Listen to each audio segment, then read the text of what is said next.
آپ دیکھ رہے ہیں IAK نیوز۔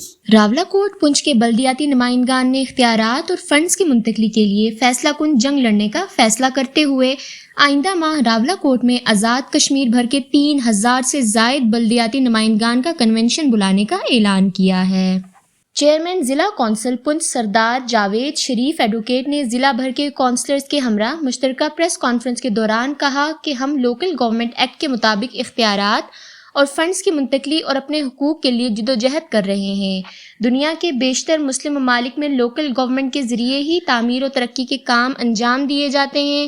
جمہوری اصولوں اور رائج الوقت لوکل گورنمنٹ ایکٹ کے تحت حکومت فوری طور پر اختیارات اور فنڈز منتقل کرے۔ ہمیں جو حق ایکٹ کے ذریعے ملتا ہے اس میں کسی طرح کی مداخلت برداشت نہیں کریں گے اور نہ ہی ممبران اسمبلی کو اپنے اختیارات غصب کرنے دیں گے۔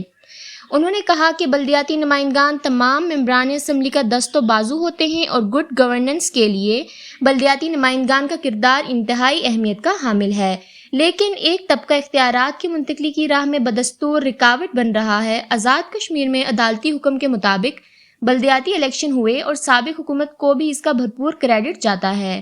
سابق حکومت نے مشکلات کے باوجود بلدیاتی الیکشن کروائے جسے ہر سطح پر پذیرائی دی جا رہی ہے۔ اپنے مینڈیٹ کو تسلیم کروانے کے لیے جمہوری اصولوں کے تحت جدوجہد جاری رکھیں گے۔ آپ دیکھ رہے ہیں IAK نیوز۔